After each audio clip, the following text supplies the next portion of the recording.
mereka tuh sering banget menyerupai orang-orang terdekat dari suara gitu. Perjalanan menuju ke pos 3 baru setengah, saya udah hilang. Saya diseret kaki saya, Kak. Ada sosok yang ada di Mas Heri itu mirip dengan apa yang dia lihat sebenarnya. Siapa sosok yang ada di sebelah kiri saya atau sebelah kanan Kananta? Mas Heri ini matanya gini. Ini terus kayak ke sebelah sini gitu.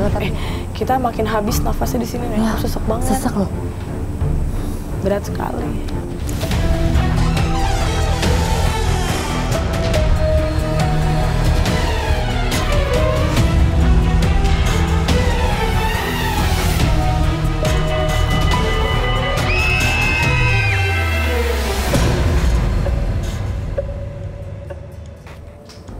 Selamat datang di malam Jumat.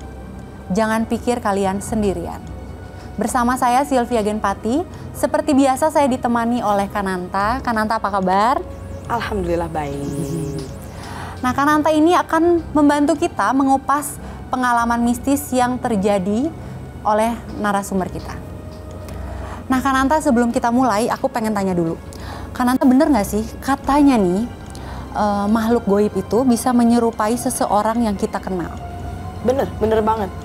Karena memang malah itu tugasnya mereka, kadang buat mengelabui.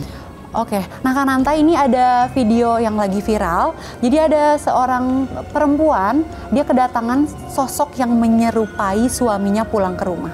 Jadi kita nonton dulu ya, Kak ya. Jadi kalau cerita ini nih, yang pernah saya posting di video saya sebelumnya itu, di mana saya didatangi oleh Gundurwo yang menyerupai suami saya. Itu di rumah dinas kejadiannya. Jadi malam itu begitu sampai saya di rumah dinas, kebetulan habis air, itu tengah malam. Jadi suami saya pergilah dia mencari aqua di koperasi.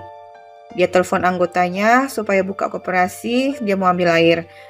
Tetapi selang 5 menit suami saya udah balik. Bunyi, dia bunyi masuk dorong aqua galon tadi. Bunyi di lantai itu, srek.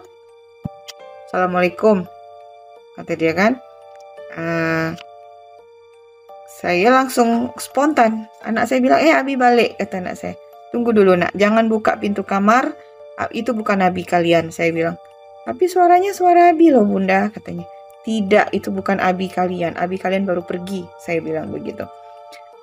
Jadi setelah beberapa menit kemudian, 15 menit kemudian baru suami saya pulang. Ya, baru suami saya pulang. Nah itu baru Abi kalian, saya bilang. Itu bukan Abi kalian. Nah banyaklah kejadian-kejadian aneh yang saya temukan di rumah dinas saya tuh. Akhirnya saya berceritalah kepada lettingan suami saya yang pernah tinggal di situ dulu sebelum kami. Namanya Mbak Eva. Saya bilang, Mbak, waktu Mbak pernah tinggal sini dulu, pernah enggak mengalami kejadian-kejadian aneh? Saya bilang, enggak pernah dok, tapi saya ingat-ingat anak saya pernah hilang, katanya. Hilangnya itu dia balik sekolah, dia ikut rombongan kawan-kawannya, tapi kawan-kawannya enggak lihat dia. Tapi anak saya itu dicariin tidak bertemu, katanya. Bertemunya itu di pohon besar, di dekat masjid, Lanut, kata dia. Nah Kananta, tadi video, tadi katanya dia melihat didatangi oleh sosok yang seolah itu suaminya. Tapi tadi wanita itu tahu itu kayaknya bukan suaminya. Nah itu sebenarnya siapa sih Kak yang menghampiri dia gitu?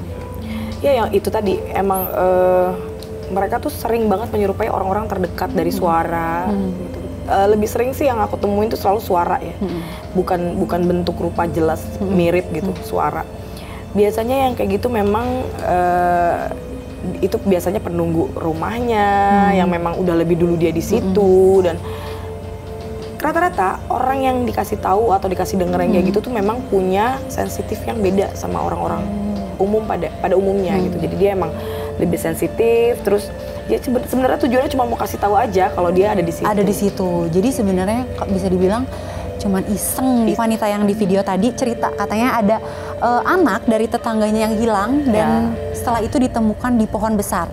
Nah ini pas banget Kananta karena narasumber kita kali ini pernah mengalami kejadian mistis pada tahun 2004 katanya dia juga pernah hilang dan dia merasa dia ada di kerajaan goib. Kejadian itu terjadi karena pelatih ekstrakurikulernya melakukan tindakan asusila di tempat tersebut. Tapi yang bikin aneh Kananta, tapi kenapa yang diculik itu malah narasumber kita?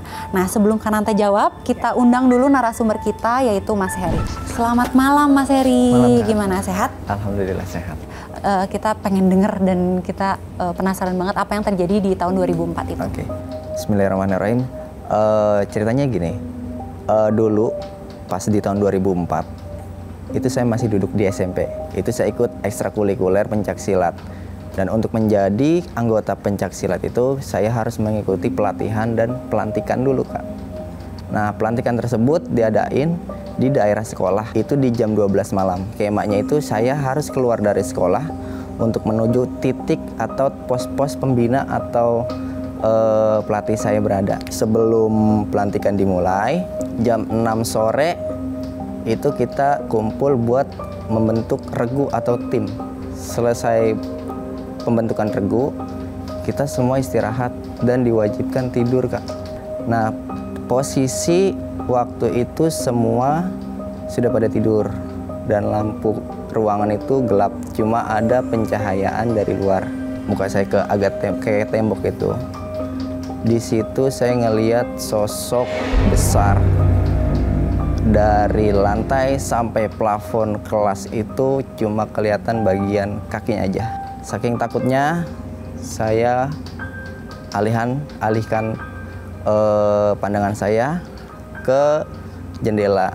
Tapi di jendela di situ saya ditongolin kayak kepala, bayangan putih kepala jalan gitu. Nah, setelah itu saking takutnya saya nggak berani ngebangunin teman-teman saya atau bilang, karena itu posisinya saya takut mengganggu juga. Akhirnya saya tutupin muka saya dengan tas. Beberapa lama kemudian lihat ke pojok, udah nggak ada sosok yang tadi, tapi berubah menjadi sosok kera, yang dimana kera itu besar juga, cuma bola matanya besar dan dia buntutnya itu lebih panjang dari ular. Setelah selesai itu, saya beranikan diri buat merem dan baca-baca gitu lah, kayak.